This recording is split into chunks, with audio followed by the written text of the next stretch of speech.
in the postseason who have yet to win an NBA title. James Harden, of course, leading the list.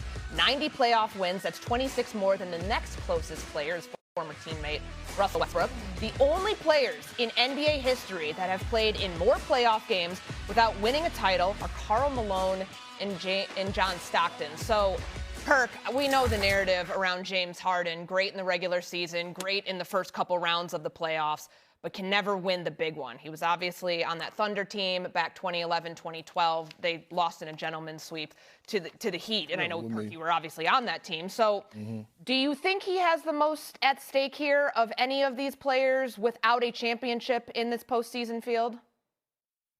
Absolutely not. Absolutely not. I said it once and I'll say it again. The player that has the most to prove, not just in the first round, but in these playoffs, the player that's under the most pressure is Donovan Mitchell, his teammate. But when I'm thinking about the most to prove right now, when you think about Anthony Edwards, when you think about on his teammate, I'm thinking about Donovan Mitchell. Okay. Donovan Mitchell, when you look at what he has done in Cleveland, when you talk about being one of the greatest regular season players, the brother all the time is an all-NBA talent, superstar talent in the regular season, has never led his team to a conference finals. And one could argue that the Cleveland Cavaliers has done more for Donovan Mitchell than they've done for LeBron James. When you talk about firing J.B. Bickerstaff, right after you fire J.B. and you hire Kenny Atkinson, all of a sudden Donovan Mitchell signs a contract extension. When you talk about the moves that they made even last year at the trade deadline, go and get DeAndre Hunter from the Hawks. That didn't work out. You make another move this trade deadline. You trade Darius Garland, a guy that you drafted in the lottery, to go get a James Harden. You go and you get a Dennis Schroeder. You go and you get an Ellis. They have done everything and more, not only to please him, but make sure that they surround him with the talent so that he could be successful. And so when you talk about all these players, because this is one of Stephen A's this is one of his favorite players in the league, and I can't front he got game, but when you talk about a talent that has the most to prove and under the most pressure, it's Donovan Mitchell. Kendrick Perkins is either on drugs and need to be drug tested, or he needs to take a breathalyzer test for sipping on some Cavassier. You must be out your damn mind. I don't know what the hell you just said. Donovan Mitchell. Look, how about James Harden? We gonna stick with James Harden. I don't know what the hell you talking about. That don't make any sense whatsoever. Donovan Mitchell has struggled at times in the playoffs. That's fine. But he's had some big-time performances in the postseason as well. No, he hasn't gotten the team to the conference finals. I got that part. But does that compare to James Harden? Listen, James Harden, and I hate saying this because I got love for James Harden, but James Harden is one of the great, great players we've seen of this generation. And that is why he is so maligned. It is one thing to perform poorly. Kendrick Perkins, I can pull up clips of you on national television alluding to James Harden having quit. Think about that for a second. I mean, this is you talk about, quit. Okay, yeah. So let's look at it. Game 7 loss against Denver, okay? Remember, he loses in the 7-game series. 18.7 points, 44% shooting, that kind of thing. Scored a total of 33 points on 28 shots. 36 field goal percentage, 25% from 3 in the Clippers' final 3 losses to Denver in the series. How about the Game 7 loss? 35 minutes, 7 points on 2 of 8 shooting. That's not the only time he's in it. Another Game 7, he had about 9 shots. I mean, we've watched him in the past. You've got coaches, you've got players who have alluded to him quitting. I'm sorry, when you consider his Hall of Fame career, because it is a Hall of Fame career, okay, make no mistake about it. You talk about a brother that's got to step up and prove. Ain't nobody ever accused Donovan Mitchell of that. Donovan Mitchell had it one game, he didn't have it another. Sometimes he carried it, but he couldn't carry the load by himself. It wasn't good enough.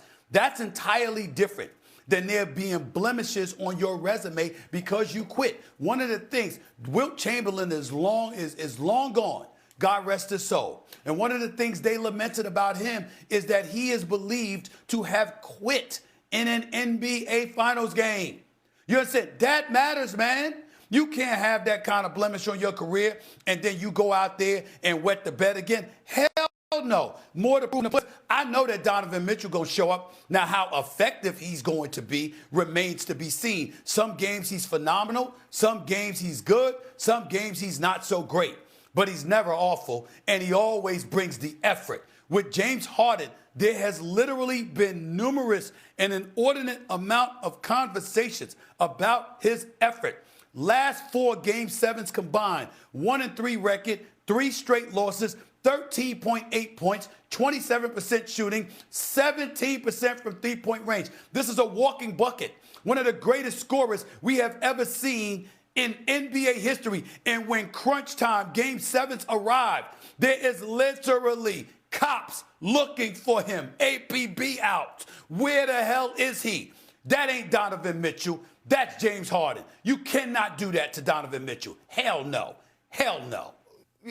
Yes, I can. Yes, I can, because when you look at this Cavs team, damn it, James Harden is not the first option, and he's not even the second option.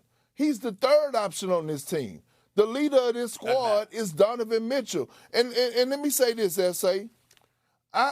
In the past, I've given James Harden a lot of heat, and rightfully so, right? But over the past 3 years, he has went from being an elite scorer to transitioning his game to being one of the best facilitators. Let's not forget he's late in his career. Another point I want to highlight is when he was in his heyday down there in Houston, when he was carrying that Rockets team and they was trying to make that push, the people that were standing in his way was the same people that was standing in LeBron James' way. The Golden State Warriors with Kevin Durant and the Spurs. I mean, damn. And the Spurs. I mean, I'm just. He's accused. He was accused of quitting against the Spurs. Perk, you were one of the people that said it.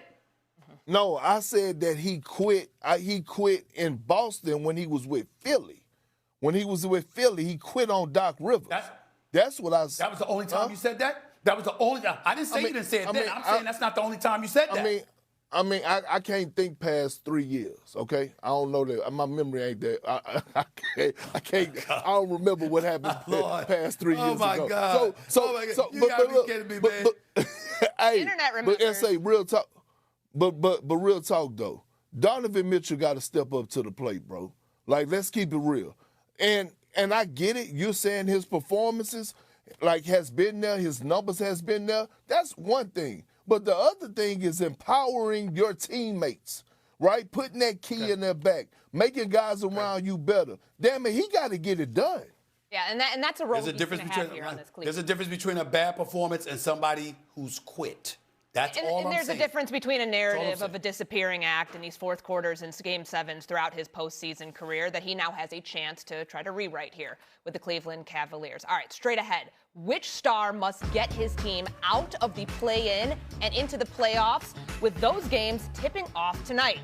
And the playoff series that are already set, which one has the most intriguing storyline? Perk's answer going to make Stephen A. lose his mind.